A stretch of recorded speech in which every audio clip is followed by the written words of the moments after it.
July 2020 has got a big docket of great-looking games coming up. Hi folks, it's Falcon, and today on Game Ranks, the top 10 new games of July 2020. Starting off at number 10, it's Marvel's Iron Man VR, coming to the PlayStation VR on July 3rd. Now, I want to go ahead and acknowledge that there's a keen possibility this could backfire, but I've looked at the gameplay and I'm really interested in how this game turns out. It seems as though they really tried to make an Iron Man simulator, which is not something I think sounds anything but amazing if possible. But the real questions we have are, is it? Is it possible? The way the game handles flying just looks impossibly fun. You pretty much control the flying with your hands. It is extremely cool looking.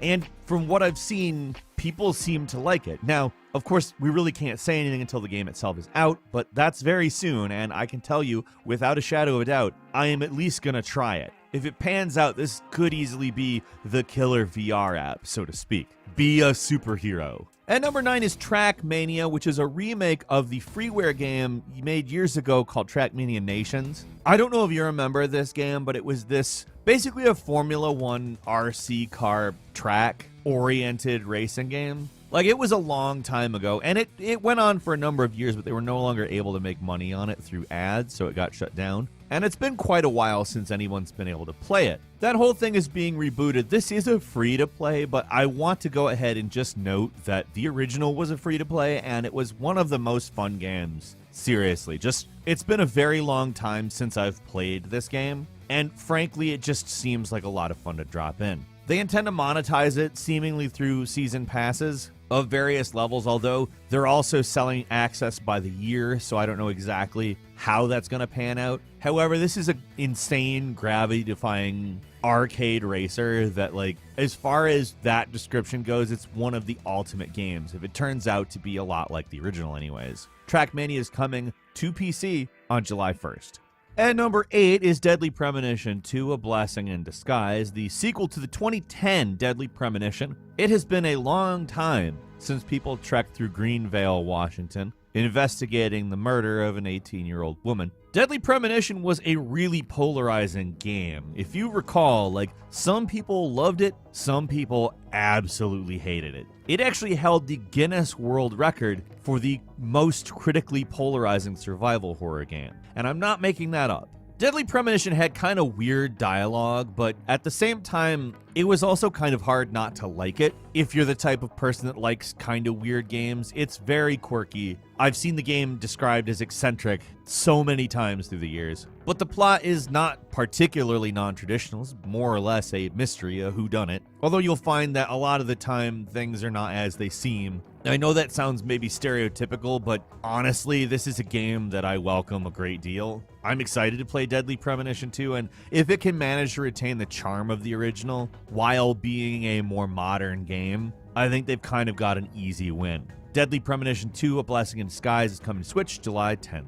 At number 7 is F1 2020, of course the official game of the 2020 Formula 1 and Formula 2 championships, and is kind of functioning as a replacement for the championship because of what's going on in the world right now. Obviously, it's a pretty sweet looking game. They do what they can to accurately simulate Formula 1. Not a lot of people outside of Formula 1 racers have driven an F1 car, so I can't really attest to how accurate it is. But these are gorgeous games that are really incredibly fun and definitely provide what I would call a fairly unique experience. Again, this year it has a fairly unique position in that it's kind of actually replacing the real season. So I'm kind of excited just to see how that plays out personally. It of course looks like a great update to the game, and it's coming to Windows, PlayStation 4, Xbox One, and Stadia on July 7th.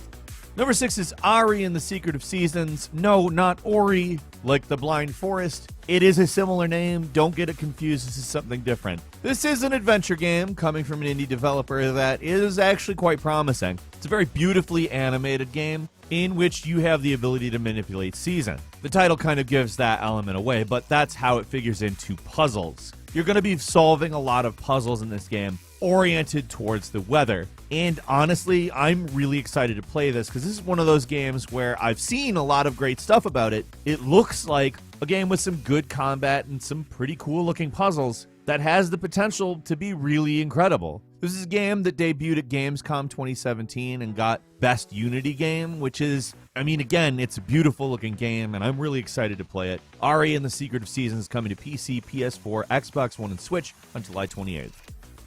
At number 5 is Skater XL, which has had the benefit of a pretty productive early access season, so to speak. This is a game that has really been well liked by people who really just know that good skateboard games are tough to come by. And in particular for people who like skate, this is a game that people are just absolutely stoked on. Let's be serious. This is a genre that is basically ignored. Tony Hawk was the killer app. Skate was a great game. And then basically everything else, It's certainly not as memorable as either of those two games, but this one's oriented towards precision and simulation, more like Skate than Tony Hawk, obviously. Of course, it's not an official continuation of Skate, but Skater XL looks like a really worthy successor in a spiritual sense. You can actually get it on early access now, but the official release comes July 7th on PC, PS4, Xbox One, and Switch. At number 4 is Rocket Arena. It's an aptly named title. It's a new hero-based shooter, 3 versus 3. However, it's rockets only. Now, I wouldn't normally say hey, let's look at every single little spin on the hero shooter thing. It's kind of a played out genre at this point, but woof, I like this. Let's be serious. Do I need to say a lot more? It's a game where everybody's got a rocket launcher and the idea is to shoot rockets at each other. I don't know why we haven't had this yet. It's one of those of course games. Of course. I'm there. I'm going to play it. I haven't played it yet, but Rocket Arena. PC, PS4, Xbox One, July 14th. I'm going to be there. And at number 3 is Destroy All Humans, a game that I could talk for hours about. I love Destroy All Humans, and I'm so excited that there is a remake with better graphics that doesn't touch the core gameplay. In fact, it's a basic, complete, ground-up remake of the original. That's fantastic. To play the original game with better graphics. That's what a lot of people want when somebody says the word remake. If you remember the anger about some of the changes in the Final Fantasy VII remake, that may provide a little bit of evidence for my case here. Now, that's not to say I didn't enjoy the Final Fantasy VII remake. However, this is exactly what I would want out of this game because the gameplay in Destroy All Humans is why I like it so much. You're gonna be taking brain stems from people and destroying stuff. That's an apt description of the game. It's absurdist, the humor is great, all the voice acting has been retained from the original. I'm there. I'm so there. Destroy All Humans is coming to PC, PS4, and Xbox One on July 28th.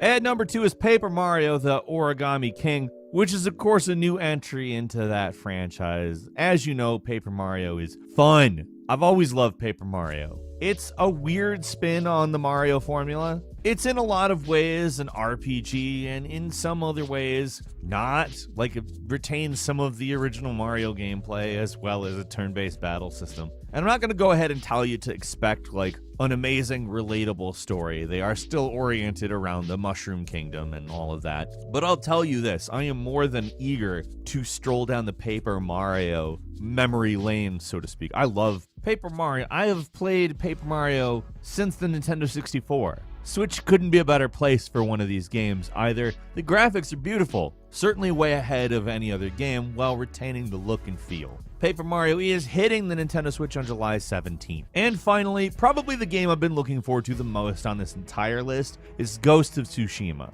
This is just an awesome looking PS4 exclusive that they announced a while back, and I've just been craving more of because it's such a cool looking, beautiful trailer with this intense, realistic but surreal look to it. And the game is apparently oriented around learning a style of martial arts, more or less. It's an action-adventure stealth game with a lot of swordplay in it, if indeed you decide to go the combat route. But hey, the infamous developers could have done something a lot less cool than this. This is just an astoundingly awesome looking game. I cannot wait to play it. It is going to be one of those ones where if it's not as good as it looks, though, I'm going to be really disappointed. Ghost of Tsushima is hitting PlayStation 4 on July 17th. We've also got a quick bonus to mention before we leave. Death Stranding is hitting the PC. If you played it on PS4, you know that Death Stranding is a very specific game for very specific people. I am one of those people. I love it. I fully acknowledge you may not be one of those people, but I do know a fair number of people were waiting for it on PC, and we wanted to make sure people knew it was coming July 14th. I might play it again. I don't know. We'll see.